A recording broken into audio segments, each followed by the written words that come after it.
বিয়ের ৫ বছর পরেও আমার বাচ্চা হচ্ছিল না। এই জন্য আমার স্বামী, শ্বশুর, শাশুড়ি এবং স্বামীর সকল আত্মীয় স্বজন আমাকে আট কুকুর বলে গালি দিতে লাগল। তারা আমাকে বিভিন্নভাবে কুচিসম্পন্ন কথা বলত। এক পর্যায়ে আমার স্বামী আমাকে বলে দিলেই যে এবার যদি বাচ্চা না হয় তাহলে সে আমাকে রাখবে না, তালাক দিয়ে দেবে।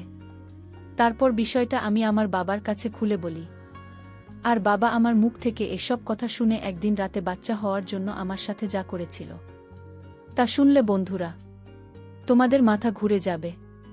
তাহলে চলুন বন্ধুরা গল্পটি শুরু করি। গল্পটি শুরু করার আগে বন্ধুরা তোমাদের নিকট আমার বিশেষ অনুরোধ, দয়া করে তোমরা আমার চ্যানেলটি সাবস্ক্রাইব করে আমাকে সাপোর্ট করবে। হ্যালো বন্ধুরা, আমি তোমা। বর্তমানে আমি প্রবাসে আছি। আমি বিদেশে একটি গার্মেন্টসে চাকরি করি। আমার জীবনে বন্ধুরা একটা ট্র্যাজেডি আছে, একটা হৃদয় বিদারক ঘটনা আছে। ঘটনাটি শুনলে হয়তো তোমার চোখের পানি ধরে রাখতে পারবে না। ঘটনাটি তখনকার সময়ে বন্ধুরা যখন আমার বয়স 14 কি 15 হবে। আমি বাংলাদেশের একজন মেয়ে। আমি আমার পরিবারের সাথে বড় হয়েছি, কিন্তু আমার বয়স যখন 8 কিংবা 9 হবে তখন আমার মা মারা যায়। আমি পরিবারে শুধু একমাত্র মেয়ে ছিলাম, আর আমার এক ভাই ছিল। সেও খুব একটা ভাল ছিল না। সে নোয়াখালীর একজন মেয়েকে বিয়ে করে শ্বশুরবাড়িতে থাকে।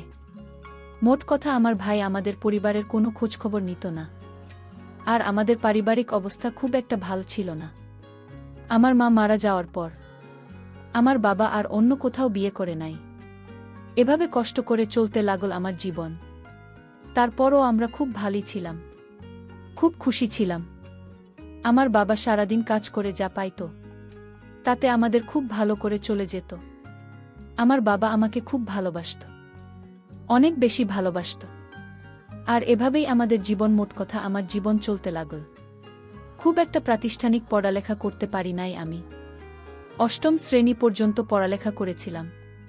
তারপর আমার বাবা আমাকে সিদ্ধান্ত নিল, আমার যখন 14 থেকে 15 বয়স তখন সিদ্ধান্ত নিল আমার বাবা আমাকে বিয়ে দিয়ে দেবে।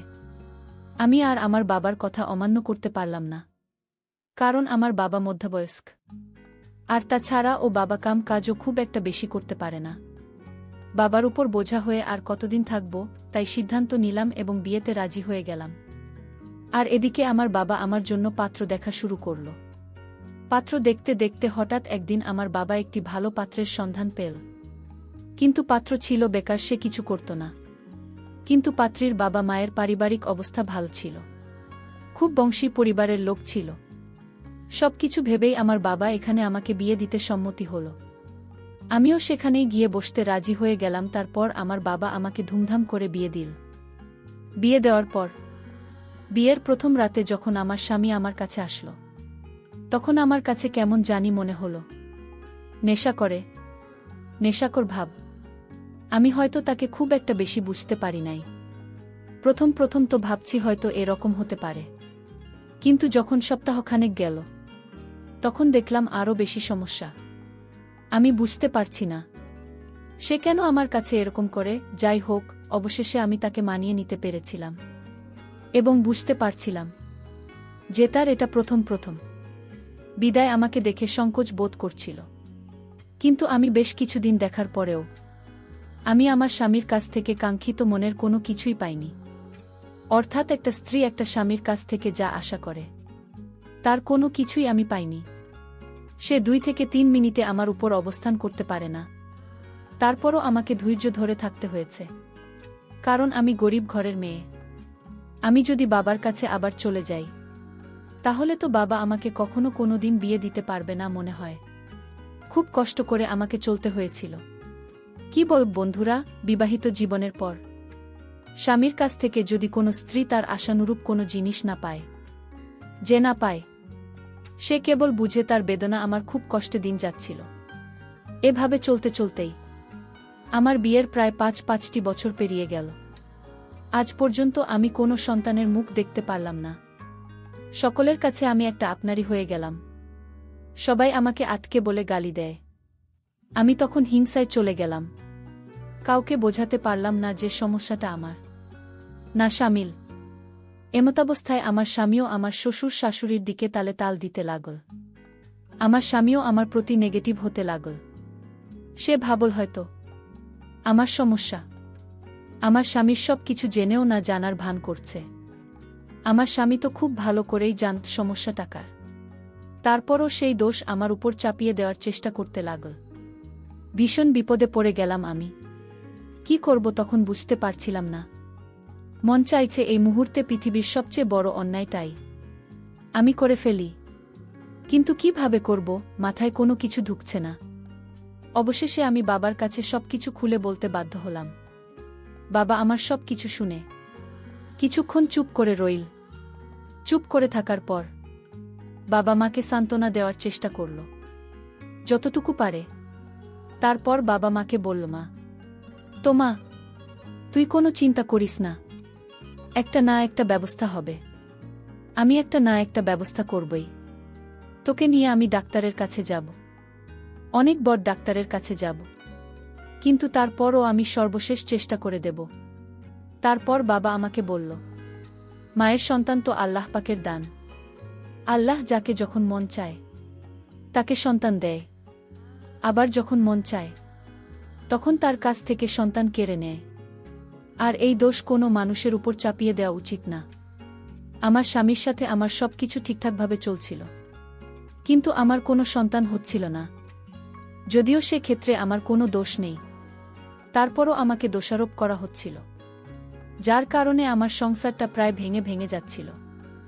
এমন অবস্থায় আমি কি করব আমি কিছুই বুঝতে পারছিলাম না। শুধু ভেবে ভেবে চিন্তা করছিলাম। চিন্তা করতে করতে আমি আমার বাবার সাথে কখন যে ঘুমিয়ে পড়লাম তা আমি নিজে বলতে পারলাম না। রাত যখন 2টা কি 3টা বাজে, তখন আমি অনুভব করলাম ঘুমের মধ্যেই হয়তো কেউ আমার সাথে কোনো কিছু করার চেষ্টা করছে।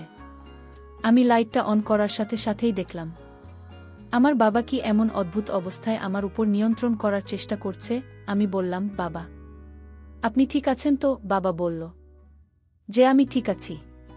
তাহলে আপনি আমার সাথে এরকম বলল, শোনো মা, তুমি কোনো চিন্তা করো না। যে কারণে তোমার সংসার ভেঙে যাওয়ার অবস্থা হয়েছে, আজকে আমি তোমাকে সংসার টিকার জন্য সেই কাজটাই করব। আমি বাবার মুখ থেকে এরকম ধরনের কথা শুনে অবাক হয়ে রইলাম আর বললাম, বাবা, আমি তোমার মেয়ে। তারপর আমার বাবা বলল, আরে তোর সংসার ঠেকানোর জন্য আমাকে যে এই কাজটা তো করতেই হবে। আমি বললাম, বাবা, তুমি আমাকে এত ভালোবাস। বাবা বলল, মারে, যে করেই হোক আমার তো সংসার টিকাতে হবে। আমি তো সুখ এবং তোর মুখে হাসি দেখতে চাই, আমি তোর শান্তি দেখতে চাই।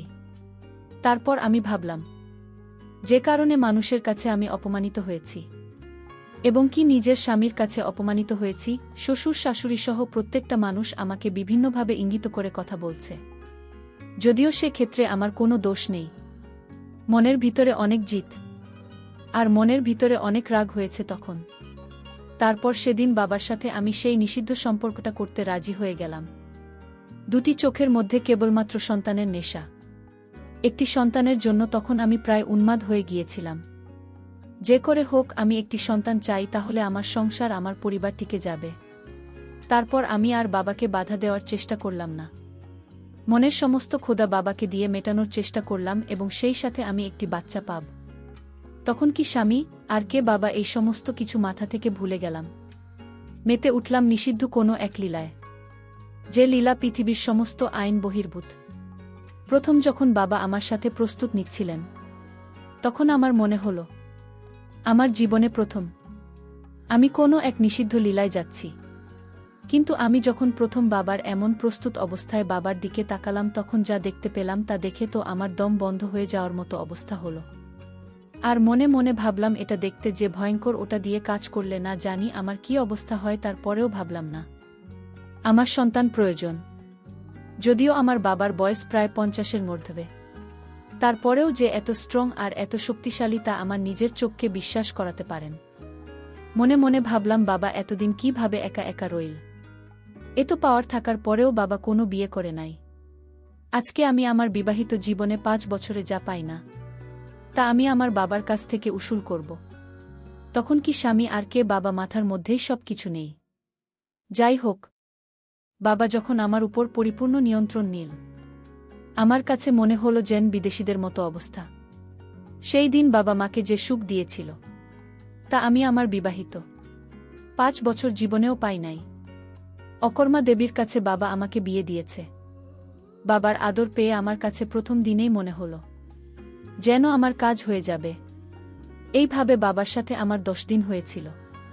তারপর আমি আমার স্বামীর বাড়ি চলে গেলাম। তারপর আমার স্বামীর সাথে বেশ কিছুদিন হয়েছিল। এইভাবে 2 মাস যাওয়ার পর আমার কাছে মনে হলো আমি সন্তান সম্ভবা। যখন আমি সন্তান সম্ভবা হই, তখন আমার স্বামী যেখানে খুশি হওয়ার কথা, সেখানে আমার সন্তান নিয়ে বিভিন্ন এলোপাতারি কথা বলছে এটা নাকি তার সন্তান না। আমি বললাম, আপনি আমার স্বামী, আপনি এসব কি বলছেন? তখন আমার স্বামী বলল, আমি জানি আমার যে পাওয়ার আমি কখনো বাবা হতে পারব। সত্যি করে বল, এটা কার সন্তান? কি বল? বন্ধুরা, তার মুখ থেকে এমন কথা শুনে মাথায় আগুন ধরে গেল। হয়ে গেল তার সাথে আমার তুমুল ঝগড়া। তার মতো একটা অপদার্থ সাথে জীবন কাটানোর চাইতে আমার বড় ভাবাই ভালো, যে নাকি পড়াশ পেরিয়ে যাওয়ার পরেও এখনো পুরো ফিট। তারপর 10 মাস পর আমার কুল উজাড় করে একটি পুত্র সন্তান হল। আমি আমার পুত্র সন্তানকে পেয়ে অনেক খুশি, কারণ আমি আমার ছেলের ভরসায় বাবার ঘরে সারা জীবন কাটিয়ে দিতে পারব। বন্ধুরা, এই ঘটনার পর থেকে আমি আমার স্বামীকে তালাক দিয়ে চলে এসেছি। যে নাকি কিছুই পারে না, আবার আমাকে কথায় কথায় সন্দেহ করে। যেখানে সন্তান না হওয়ার জন্য সে দায়ী, সেখানে বারবার আমাকে দায়ী করছে, আমাকে দোষারোপ করছে, আমাকে হেনস্থা করছে। তারপর থেকে বন্ধুরা একবারে চলে আসলাম বাবার কাছে। এখন বাবাই আমার সব। বাবা আর আমি এবং আমার সন্তান নিয়ে খুব সুখেই ছিলাম। আমার সন্তানের বয়স যখন 6, তখন সন্তানের ভবিষ্যতের কথা চিন্তা করে নিজের পায়ে দাঁড়িয়ে একটা কিছু করব ভাবছিলাম। এই চিন্তায় আমি গ্রামের বাড়ি থেকে ঢাকায় চলে আসলাম। ঢাকায় এসে একটা গার্মেন্টসে চাকরি নিলাম, এবং গার্মেন্টসে চাকরি নেওয়ার পর বছর খানেক পরে গার্মেন্টসের চাকরির মাধ্যমে বিদেশ যাওয়ার সুযোগ পেলাম। বন্ধুরা, এখন আমি খুব সুখে আছি, বিদেশে চাকরি করছি, ভালো চলছি। আমার কোনো কিছুর এখন অভাব নেই। অভাব শুধু ভিন্ন কিছুর, যা কোনোদিন পূর্ণিয়া নয়। জীবনের সমস্ত স্বপ্নগুলো একেবারে ভেঙে চুরমার হয়ে যায় একটি মাত্র ভুলের কারণে। বন্ধুরা, পরিশেষে আমি তোমাদেরকে বলবো, জীবনের সিদ্ধান্ত নেওয়ার ক্ষেত্রে তোমরা নিজেরাই ডিসাইড করবে, কারণ জীবন তোমাদের সিদ্ধান্ত তোমাদেরকে নিতে হবে। আর বিয়ের সাজের ব্যাপার হলে তো আরও ভিন্ন ব্যাপার। আর মেয়েদেরকে বলব, যাদের এখনো বিয়ে হয়নি, তোমরা কখনো বেকার ছেলেকে বিয়ে করবে না। পরিবারের অনেক কিছু থাকলেও সম্মানিত অভিভাবকদেরকে বলবো, কর্মগুণ দেখে ছেলে মেয়েদের সম্বন্ধ দেওয়াই উত্তম। বন্ধুরা, আজকে এই পর্যন্তই। আবারও আসব তোমাদের মধ্যে নতুন কোনো ভিডিও নিয়ে। ভিডিওটি যদি তোমাদের ভালো লাগে, তাহলে একটি লাইক দাও। প্রতিদিন আমি তোমাদেরকে একটা করে নতুন গল্প উপহার দিব, তাই তোমাদেরকে অনুরোধ করে বলছি, তোমরা যদি এরকম ধরনের ইন্টারেস্টিং গল্প পেতে চাও, তাহলে দয়া করে আমার চ্যানেলটি সাবস্ক্রাইব করো। পরিশেষে তোমাদের সকলের সুস্বাস্থ্য কামনা করি। ভিডিওটি দেখার জন্য তোমাদের সকলকে